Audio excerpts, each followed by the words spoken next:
গুৱাহাটী।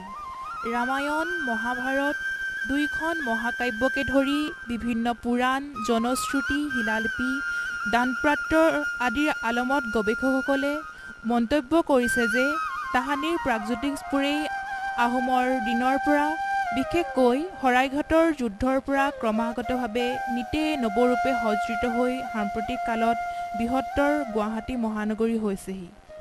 বিস্তীৰ্ণ পৰ্বতমালা চুত্ৰশ্ৰেণী বৰলুইত চিৰপ্ৰবাহমান সৰু বৰ জান-জুৰি গছ লতিকা আদিৰ চিৰসেউজ নৈসৰ্গিক সুখৰমাৰে সমৃদ্ধ বৰ্তমানৰ গুৱাহাটী। পবিত্ৰ পঞ্চতীৰ্থৰ আধ্যাত্মিক পৰম্পৰা ৰক্ষা কৰি ৰজাতন্ত্ৰৰ পৰা প্ৰজাতন্ত্ৰলৈকে ৰাজনীতিৰ অন্যতম প্ৰাণকেন্দ্ৰ হোৱাৰ লগতে বেহা বেপাৰ শিক্ষা সংস্কৃতি উদ্যোগ আদি সকলো দিশতে এক বিশেষ স্থান অধিকাৰ কৰি আহিছে এই মহানগৰীয়ে।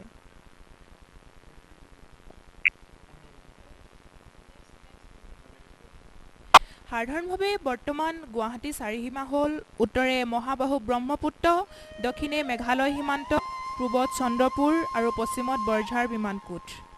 অসমৰ ৰাজধানী দিছপুৰত অৱস্থিত এই গুৱাহাটীতে আছে বহু মঠ মন্দিৰ। ইয়াৰ ভিতৰত প্ৰধানকৈ উল্লেখ কৰিব পাৰি নীলাচলৰ কামাখ্যা মন্দিৰ, চিত্ৰাচলৰ নৱগ্ৰহ মন্দিৰ, সন্ধ্যাচলৰ বশিষ্ঠাশ্ৰম।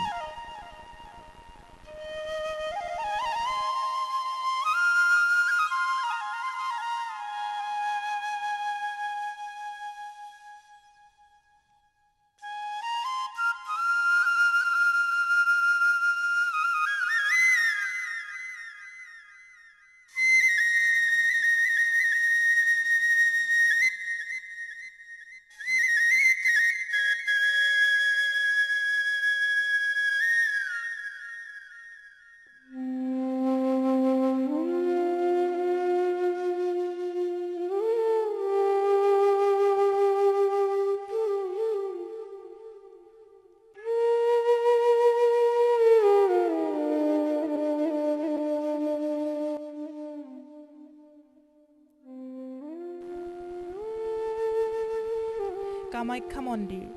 এই মন্দিৰ ব্ৰহ্মপুত্ৰ নদীৰ পাৰত গুৱাহাটীৰ উত্তৰ পশ্চিম দিশত নীলাচল পাহাৰৰ ওপৰত অৱস্থিত। প্ৰবাদ আছে যে পিতৃদক্ষৰ যজ্ঞৰ অপমানিতা হৈ সতীয়ে যেতিয়া দেহ ত্যাগ কৰিলে সতীৰ দেহ কাণত লৈ মহাদেৱে সংসাৰ মূৰ্তি ধাৰণ কৰি গোটেই ব্ৰহ্মাণ্ডৰ ঘূৰিবলৈ ধৰিলে। তাকে দেখি বিষ্ণুৱে মহাপ্ৰলয় ৰোধ কৰিবলৈ তেওঁ সুদৰ্শন চক্ৰেৰে সতীৰ দেহ কাটি যাবলৈ ধৰিলে। সতীৰ দেহ যি ঠাইত ভূপতিত হ'ল তাতে একোখন তীৰ্থস্থান হ'ল।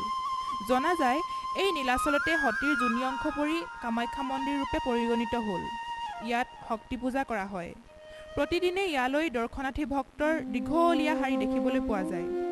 দৈনন্দিন পূজা অৰ্চনা হোৱাৰ উপৰিও আহাৰ মাহত হোৱা অম্বুবাচী মেলা ইয়াৰ বিশেষ গুৰুত্বপূৰ্ণ। এই মেলালৈ স্থানীয় ভক্তৰ বাহিৰেও দেশী বিদেশী ভক্তৰ আগমন হয়।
নৱগ্ৰহ মন্দিৰ গুৱাহাটীৰ উত্তৰ দিশত চিত্ৰাচল পাহাৰত অৱস্থিত।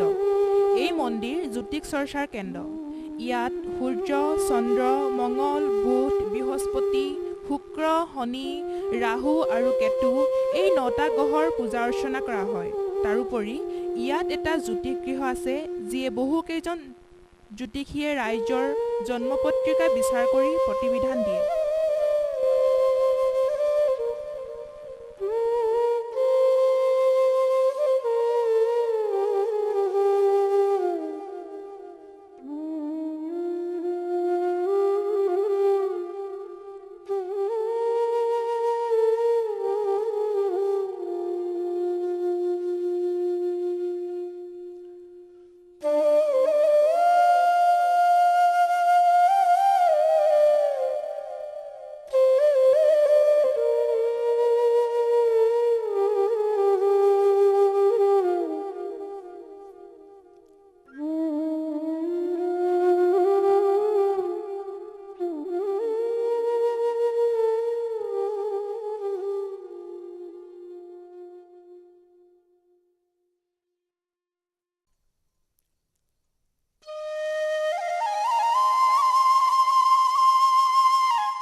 বশিষ্ঠাশ্ৰম।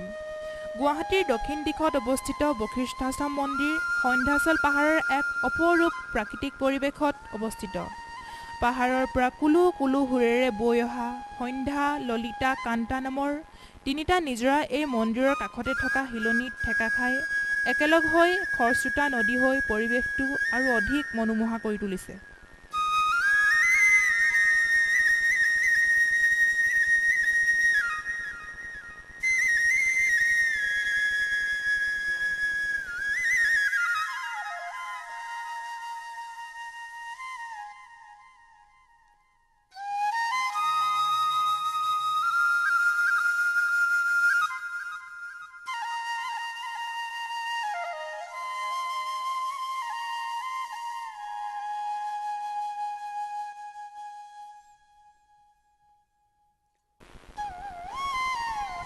এই মন্দিৰবোৰে আমাৰ দেশৰ ঐতিহ্য পৰম্পৰা ৰক্ষা কৰি আহিছে আৰু সংস্কৃতিৰ বৰঘৰ চহকী কৰিছে।